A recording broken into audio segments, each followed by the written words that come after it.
Fun to do it. Exciting day today. I am super excited. We are going out to look at another boat. I was cruising the marketplace right now, looking to see what's out there, which I always do, and I saw a budget boat. And I know you're saying, we got two boats already. Why do another boat? This is going to be a budget boat. What I'm doing right now is I'm finding the cheapest boat that I can purchase, get it seaworthy, get it running, and get it out on the water on a budget. I don't know what that budget is yet, but I'm going to keep it as cheap as possible. So I've been looking for quite some time to find boats that we can actually go out and do. And I think I found a boat right now. I'll put the boat right here. This is the one that we're actually doing. The caveat to this boat is it doesn't have a title. Now, that's the first part of this video, and that is one of the reasons why I'm going to get it so cheap. So, come along with me.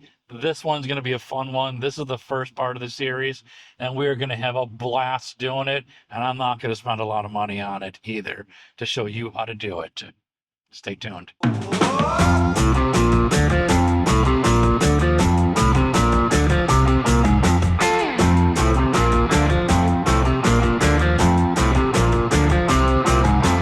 So like I said, I've been thinking about doing this for a while, and actually it's a lot of my wife's idea that we need to do a boat for the winter time, kind of like I did last year.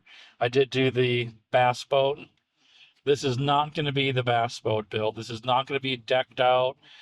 This is more or less for you don't have a whole lot of money, but you want to get out on the water fishing. And I think there's a lot of people out there that are like that. Me and myself, I probably made that mic really sound loud. Me and myself have been in that. We've been in that position a lot in our lifetime. And this is going to be that video that shows you can go out with a little bit of elbow work, a little bit of searching. You can find a boat and you can do it with. Now, I live in South Carolina, the boat's in Georgia. That's how I'm able to kind of play the no title game, because Georgia is a non-title state before 2020 and South Carolina is a title state. So if I buy a boat out of Georgia that has never been titled, never been registered, it was basically a pond boat, I can get documentation from them, take them to South Carolina, and get a title for it. Therefore, there's tons of people that are scared of them. There's a lot of people that are scared about getting a boat that doesn't have a title. But if you know how to do it, you can get them for cheap. But make sure you do follow your state's laws. I do have a video. I'll throw that up here too about this whole subject, but I'm going to go through and attempt, and I'm 90% sure it's going to work. I'm going to attempt to show you exactly that process today on how you can buy that boat and take it into your state and get it registered. At least this is South Carolina, Georgia. You know, you can follow your statutes, whatever you are in your state, but that's the way we're going to do it. So this video is going to concentrate on picking out the boat, running it out the South Carolina DMV, the South Carolina DNR, and actually walking out of there with that title in hand, saying that it is a titled and registered boat. This boat has been there for a while. She actually was trying to sell it for $2,000, and it's down to $600 now. I'm not willing to put the $600 out for it as of right now, because the title. I mean, that's a big deal in the title, and I don't know the condition of anything else on the boat. So we're going to kind of haggle price when we get there. I don't know if she's going to allow me to film when we're there. So we'll ask her. We'll see how that goes when we actually get there and buy the boat. But like I said, no title. It does have a trailer, has a trolling motor, and it's got the boat. If it fails for some reason, if I get it at a price I'm happy with, what I'm trying to shoot for is I'll be able to break even on the trailer and the trolling motor. That's the caveat to this one, where I'm willing to go out and play the game with the title on the boat, because I can always sell the boat as a pond boat to somebody in South Carolina for $100. That's a giveaway. I'll easily be able to do that. But I want to be able to get my money back on whatever I pay for it if I can't get that title. If you can get the title for it, that instantly raises the value of that boat up significantly. So let's go over here. Let's see what it is. See what kind of condition it's in. She did say it needs to have the tires pumped up, so I got an air compressor at the back of the truck so I can pump up the tires. Wish me luck. I'm really hoping this one works out.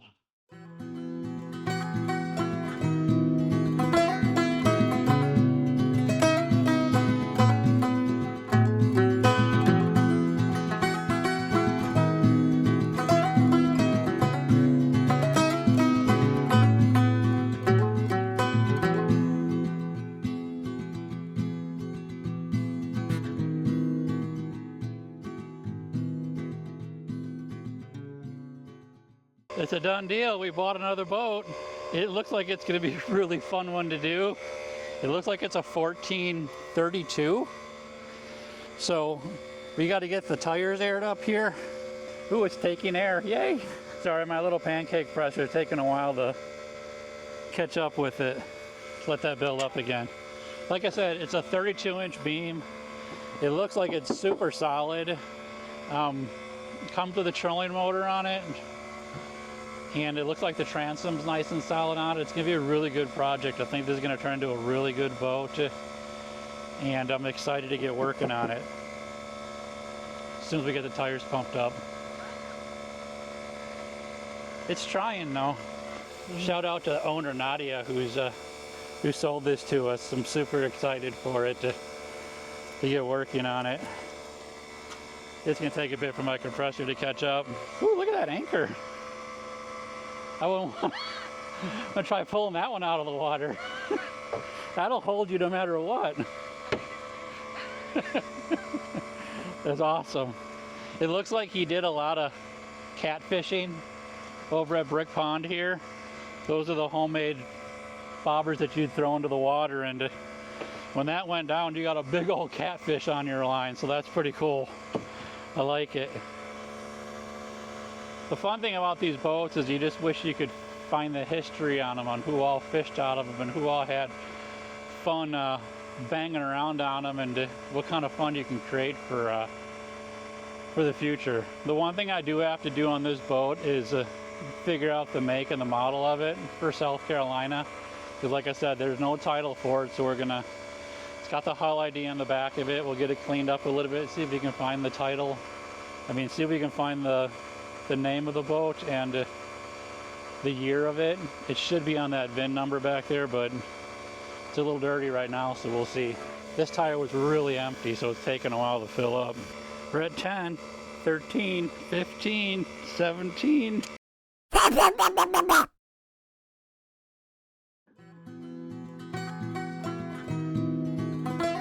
He moves.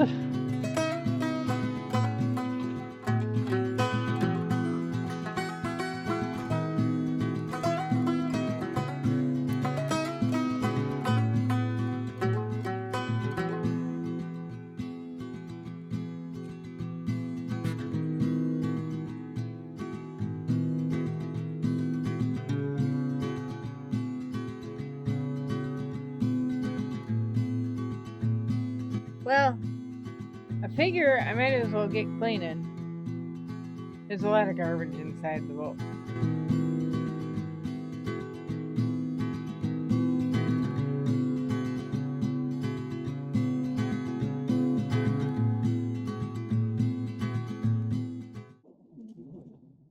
I got all my paperwork together. We are shooting off to Columbia now, which is where the DNR for South Carolina is located, where I was going to go and attempt to get my title. This is going to be a fun one. This is going to be an interesting one because the boat itself doesn't have the original serial number plate on it as far as the hull identification number, the hint number. It is a issued one from the state of Georgia. So, kind of a little interesting twist to it. It should still work because it's still registered in Georgia. I think we found out that it's registered under a homemade one, which is not homemade, but when Georgia issues a HIN plate for it, if they don't have the identification of the maker because the plate was completely gone, it gets registered just as a, what do you call it? A homemade boat. So it's a 12-foot boat. It's considered a homemade boat. I got the HIN number. We're going to shoot out to South Carolina. Hopefully we can walk out of there with a title today. Wish me luck. It's about a 40-minute drive for us to get out, 50-minute drive for us to get out there. So hope for the best.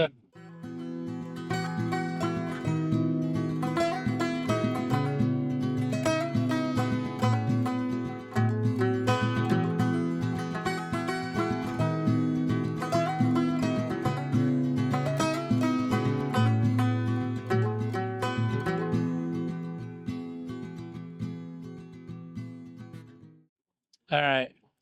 We stood in line for about a half an hour, waited to get up to the counter, went through all the paperwork, and bam, got a title for it. Woohoo! You can do it. If you don't have a title, know the rules and regulations of your particular state. Like I said, Georgia was a non-title state before 2020. Therefore, if you have a boat that you're buying out of a non-title state, all you need is that hull identification number, and you need to put on your application for South Carolina that it came from a previously untitled state, and South Carolina will issue you a title. I now have a title for this boat, and this one went one further. The tag on this boat isn't the original manufacturer's tag, and I'll show you that at home. It's an actual Georgia issued tag. So somebody previously had to go to Georgia because the tags were stripped off of this boat. Have Georgia create their own tag for it as a handmade boat, but they issue a Georgia tag for it, and that's what it's licensed under now. So people, it's doable. Read your laws, know up on how you're actually doing, or your surrounding states, your state, but you can buy a boat without a title. I now hold in my hand. I instantly raise the value of that boat by grabbing a title for it in South Carolina. So it's doable. Now the fun part comes. We're going to go back.